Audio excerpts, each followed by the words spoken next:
You walk out to your raised bed after a long, hot season and notice the soil is pale, compacted, and lifeless. It's dry, no matter how much you water.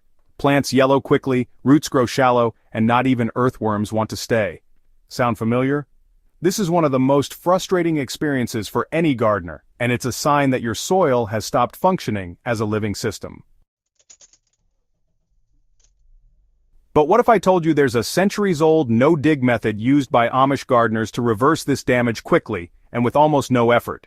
This traditional soil layering technique doesn't require you to turn, till, or rip out the bed. Instead, it builds soil from the bottom up using natural layers, like a slow-cooking lasagna for your garden.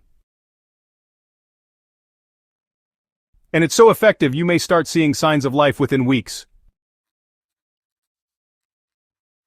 This method hinges on one simple truth.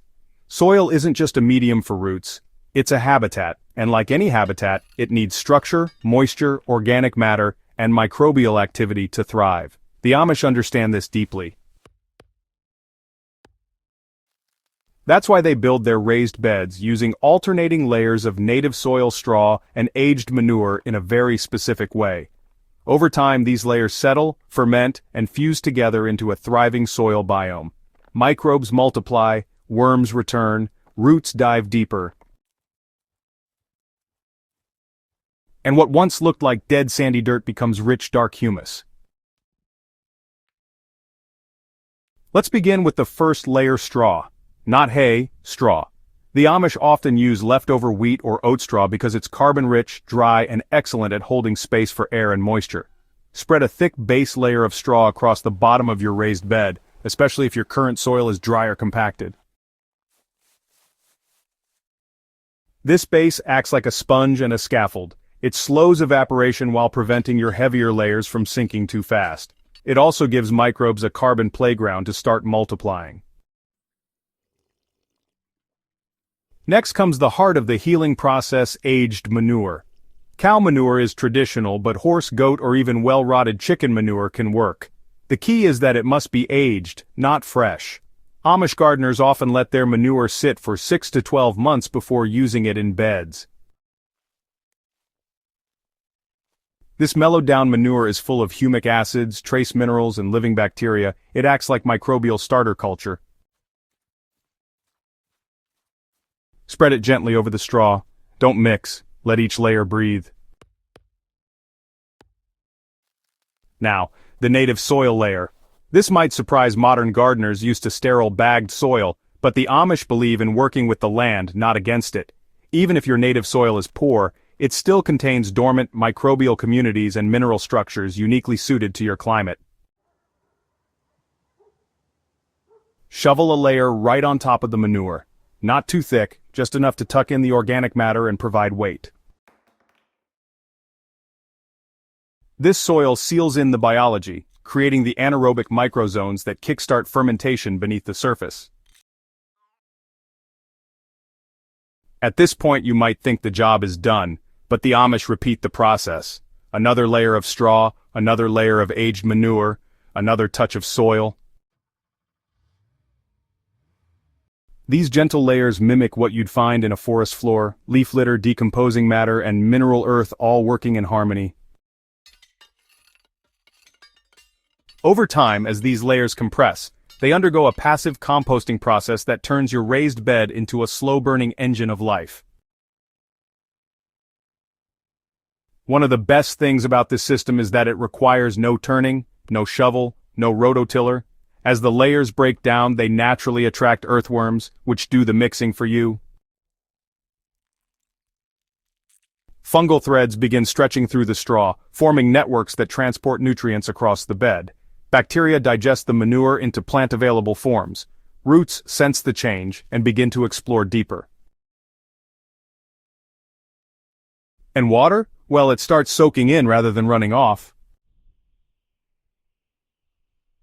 This layering technique is especially powerful if your raised bed soil has gone hydrophobic, meaning it repels water, or if it's been overworked with synthetic fertilizers.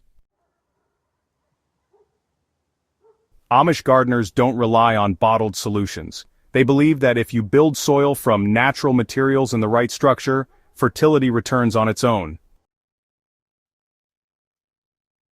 And science backs this up.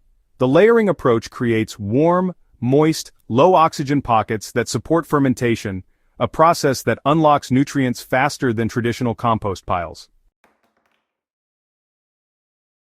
You'll notice changes within a few weeks. The topsoil darkens, moisture stays longer, seedlings root more easily, and best of all, the biology stays active for months without constant intervention.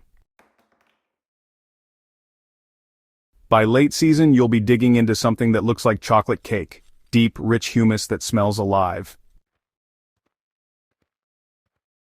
That's not just healthy soil, that's a living ecosystem you created from scraps. If you're worried about sourcing materials, start simple. Use what you have. If you don't have straw, use shredded dry leaves. If manure is hard to come by, try partially decomposed compost. The principle is the same: alternate dry carbon material with nitrogen-rich organic matter, and seal it in with a thin layer of native soil.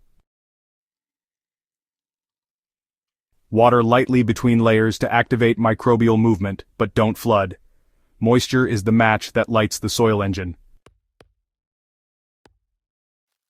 The beauty of this Amish method is that it's forgiving. You don't need perfect ratios, you don't need a soil test, you don't even need strength, just patience. Let nature take over. The layering creates a rhythm your garden will respond to. And over time you'll notice your raised beds bouncing back. Plants get taller, leaves richer in color, fruit fuller and more resilient. Pest issues drop, disease pressure softens. Why? Because the plants are no longer alone, they're supported by an underground web of life rebuilt from the ground up.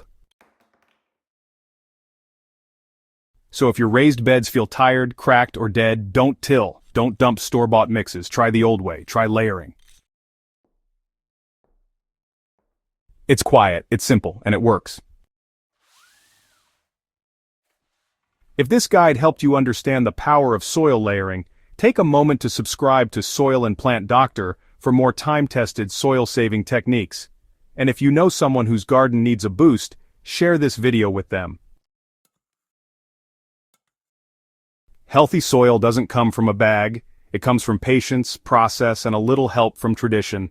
Let's bring our beds back to life, layer by living layer.